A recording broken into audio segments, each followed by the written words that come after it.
12 baris 8 daripada atas. Fazlun.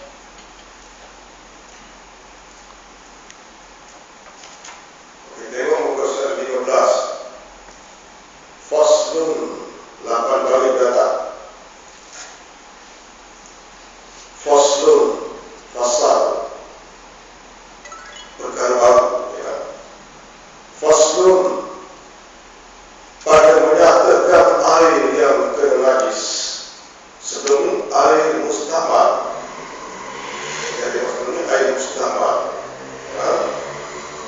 Ini air yang kena najis pula.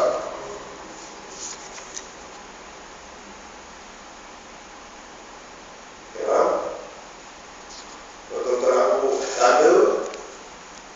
Okey, faslun, air yang kena najis ini adalah ketiga, perkara yang ketiga.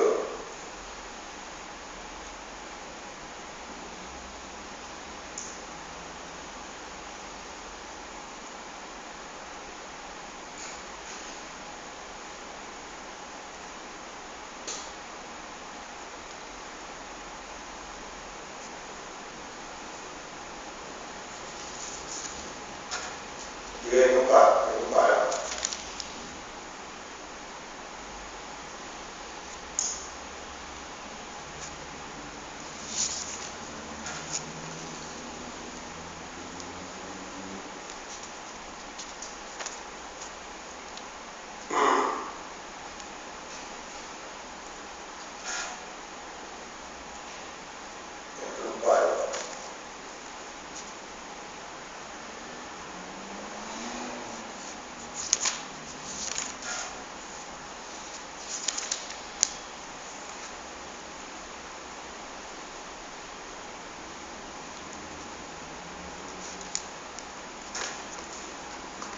Yang keempat adalah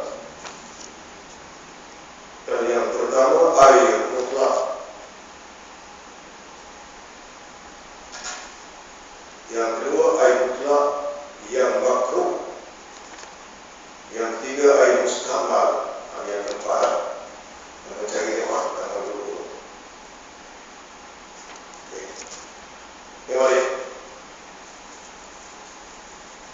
faslun, pada menyatakan air yang kena najis. Air yang kena najis macam mana hukumnya? Bermula apabila jatuh sesuatu najis. Tampak di depan perkataan itu. Bermula apabila jatuh sesuatu najis. Lepas najis tampak perkataan yang tiada dimaafkan, yang tiada dimaafkan, najis yang tiada dimaafkan.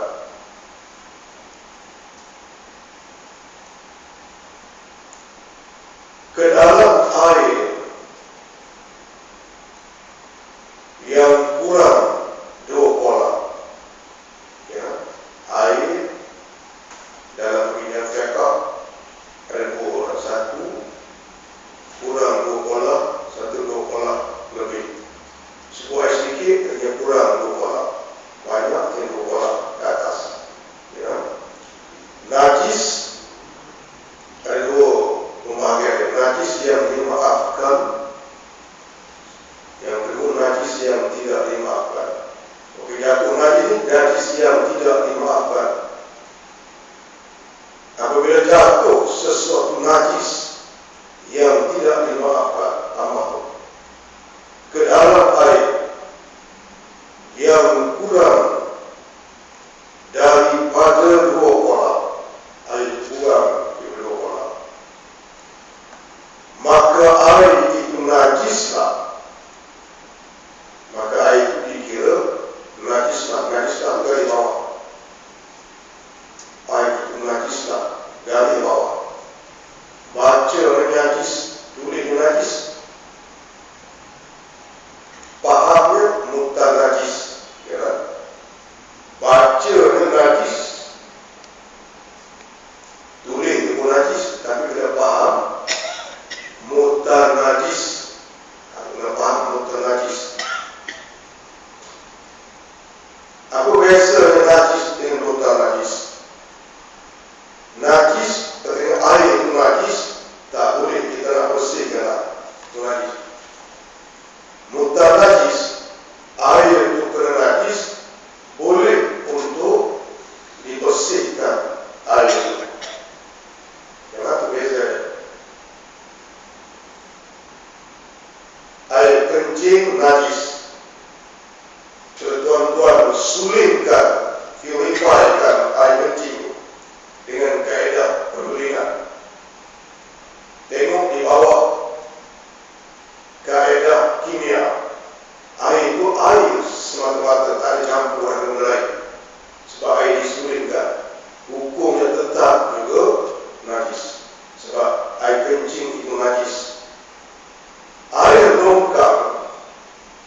dia akan bertukar menjadi suci dan dia muhtar najis.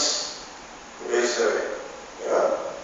Air longkang kita boleh sucikan, bersihkan. Air kencing yang terimpun, kemudian kita sulitkan. Tengok di bawah kaedah kimia, air itu tak ada lah, walaupun satu molekul najis, tapi hukumnya najis. Ya.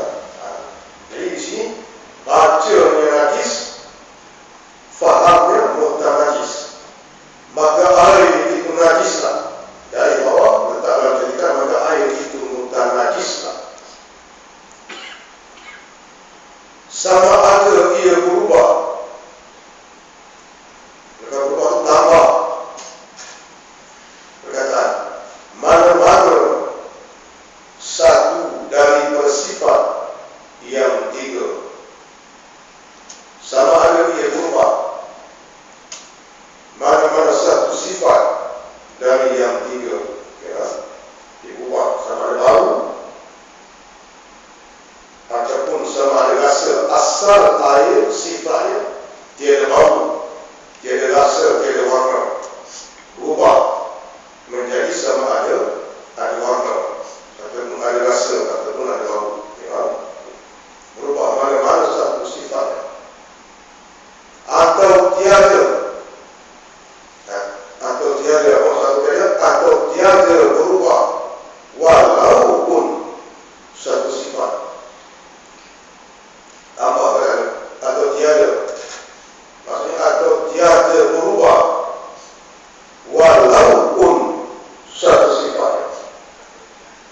Ya, dia jatuh najis ke dalam air yang kurang 2 kolam, maka air itu menjadi muhtar najis. Apa maksud muhtar najis di sini? Ya, apa maksud najis? Najis di sini maksudnya muhtar najis. Apa maksud muhtar najis? Air itu bernajis, bukan air jadi najis. Ya. Maka air itu najislah. Sama air dia berubah mana bersifat, atau tiada berubah walaupun satu sifat. Tak berubah sifat pun dianggap najis juga. Dan sama ada najis itu,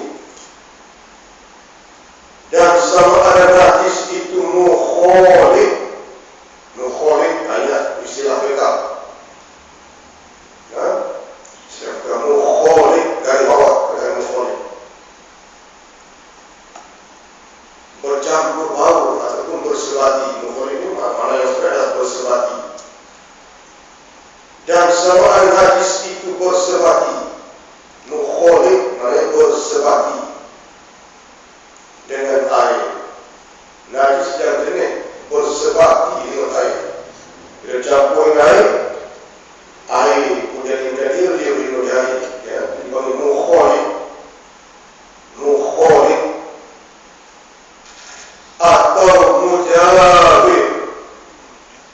Atau mujawir. Apa maksud mujawir? Air bercampur dengan najis. Air duduk air pula, tak ada kesan. Najis pun duduk najis pula. Ya. Contohnya dia kata tulang bangkai yang jatuh ke dalam air, ya. Tulang bangkai yang belum disamak. Sebab tulang pandangan ulama berbeza. Air itu ya. Najis pun najis juga, tak ada ubah. Dia bercampur secara mujawir. Tuan-tuan pergi buat gigi misalnya. Gigi ni tuan-tuan, teknologi lebih kurang 40 tahun sudah. Material yang buat gigi itu yang baik, yang ditertular. Ya. Material dia, tuan-tuan pergi buat gigi palsu. Gigi yang baik, materialnya dibuat dari bertulang.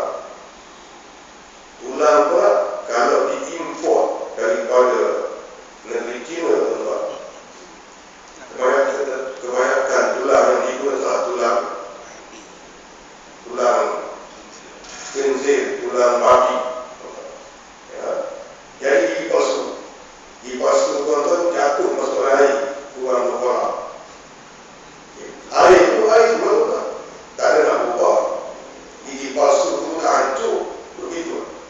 di antara